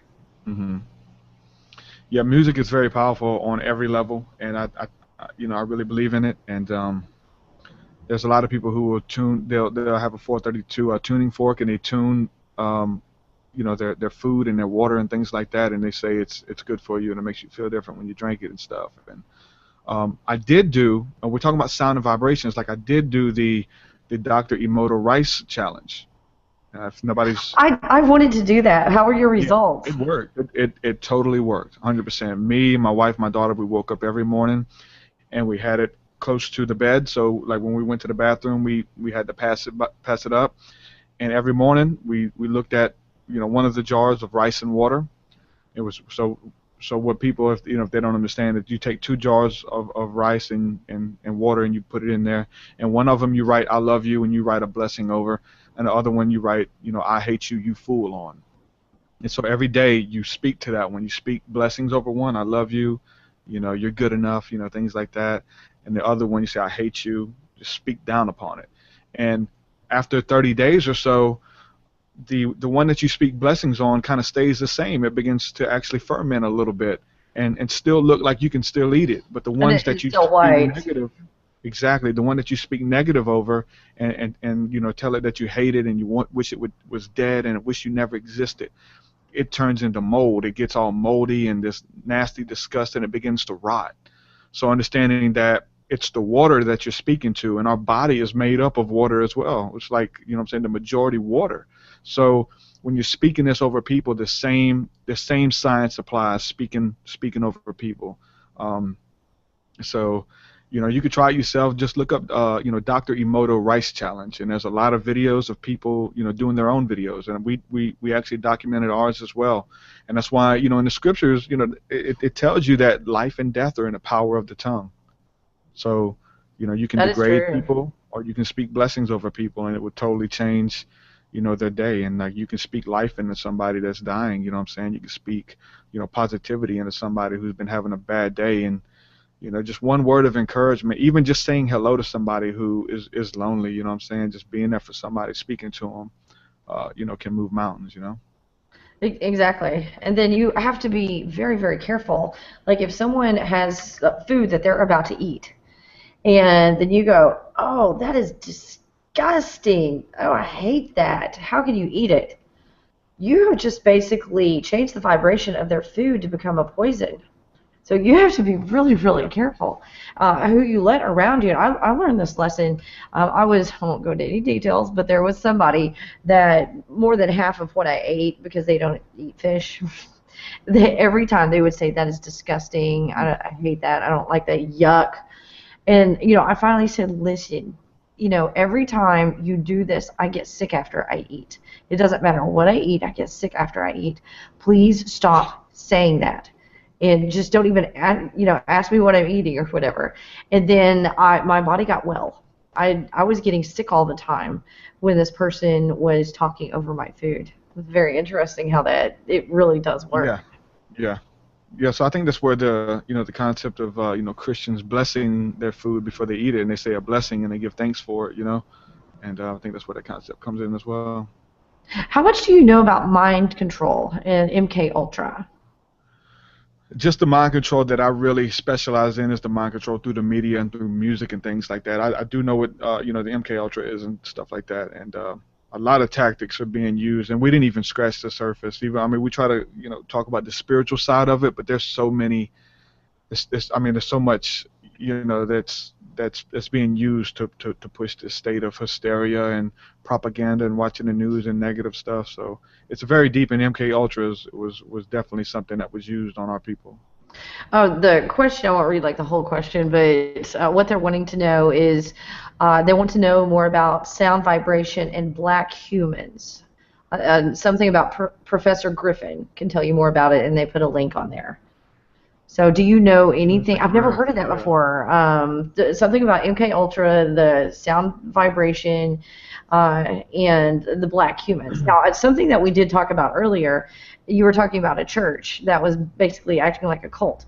That if you get a child under 5 years old and you molest them repeatedly, that you have complete. And this is something that MK Ultra I have researched that they do. Same theory, yeah. Is they make sure that that child from birth to at least age 5 and beyond is molested almost daily. And then what happens is their mind fractures, and then they're able to program these different parts of their mind that has been fractured. Yeah, the majority of like child molesters and stuff have been tampered with when they were children as well. So it's kind of like that same thing, and it kind of breaks them in a sense. You know what I'm saying? So it's a very depressing, but it's, you know, it's very real. So they've definitely found that out. And I don't understand what they're talking about by black humans. I don't know if they're talking about shadow people. No, they're probably just talking about the black people in general, like the black race, the Africans or whatever. They're just like a very spiritual people, very tribal people, more tribal, I guess more closer to the tribal nature than we are. You know, so that's why you see a lot of, like, the antics are very different, like in a black gospel church versus a conservative white church. You know what I'm saying? They got the tribal, they got the tambourines and things like that. You know, the people are just, you know what I'm saying, a lot more closer to that tribal nature. which is in a sense is a good thing because we're moving away from that. With, you know what I'm saying, with the age of Kali Yuga and just us using technology and moving away from spirituality and just moving towards technological advanced culture. So I believe we need to get back to that place, that we don't need to lose it. Now you said, and I'm not familiar with this, Kali Yuga. Kali Yuga is basically a Hindu prophecy where they prophesied that that man would use technology to fight against God, and that we move through these different ages, and the age to come is the age of Kali Yuga, and that, like I said, man would use technology in the fight against God, and I believe that's what's going on. That we're, you know what I'm saying? It's what's happening right now. Yeah, so it's a blessing in a sense, but it's a curse in a sense as well. You know, with using technology, and how we've talked about in some of the previous shows about how, you know, technology is like almost mimicking spirituality. Like we talk about the global brain and how we're all connected. I can feel stuff coming off of you and feel your intentions and your thoughts and things like that, and how that's being mimicked through like Facebook with this social network. Not saying it's a bad thing, but it's just a mimicry of it, and how we're moving away from the spirituality. We're moving away from discerning spirits and being spiritual people. We're becoming more technologically advanced, and you know, that's just where we're headed. It was prophesied, and you know, we're going there, and I want to hold on to a piece of our spirituality in a sense of it, and not get lost in the midst of it, you know, which is very easy to do. You have a very, very beautiful daughter. How are you handling her use of video games, fancy phones? Yeah. How are you handling that with her? Because I know where everything's going, I'm just real sensitive to it and stuff. I mean, you know, we can utilize it, but it's like, don't let it take over. I mean, you know what I'm saying? Don't let it become an addiction. Don't let it become something that you can't function without. Like, you feel you need to have it. Definitely, there's certain places she goes that she can't take a smartphone with her or something like that. Like, you just have to just be given to the moment. You know what I'm saying? So, I mean, we do allow her to use them. She watches a lot of YouTube stuff, just like, well, not a lot of YouTube stuff. She watches these little kid shows on there or whatever on YouTube. She doesn't like browse watching the crazy stuff on YouTube, which is out there, and I'm, you know, beating up your Facebook feed and stuff like that. But we definitely, you know, have to be, you know what I'm saying, the guardians of what comes through, because I think it is on us at the end of the day, not just with our children, but you know what I'm saying, with us as well, you know, to really guard the things that we look at as well, because that stuff does affect us. And it, you know, it talks about in the Bible, David said, I think it was either David or Job. I may be off right now, but he says, I have made a covenant with mine eyes that I might not sin against you. And Manly P. Hall and a lot of other researchers have said very similar things that let you know that the things that you look at and the things that you behold, it clings to you. Once you let it, you know what I'm saying, past your vision, they say what? The eyes are the windows to the soul, and the things that you let come in, and it's not, you know, what goes into a man that actually makes him unclean, but what comes out. But we understand that once we see things, it clings to us, man, and we have to be careful. That's the thing with people becoming addicted to pornography and all these type of things that push the boundaries and stuff. And you know, this, you know, it's all spiritual, man. That's why I think the work that I'm doing and the work that you're doing is very important, to let people know that, you know, we got, you know what I'm saying, we got to protect ourselves. We got to protect, you know, our families and friends, and just try to, you know, be a voice of truth and a voice of reason in this world that you know, tries to look at spirituality and stuff like that as some kind of hoopla, you know.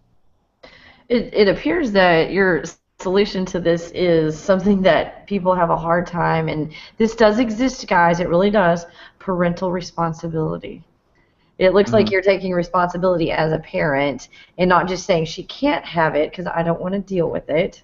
But here is something that is available that has a good use, and I will teach you to use it as a tool and not to abuse it.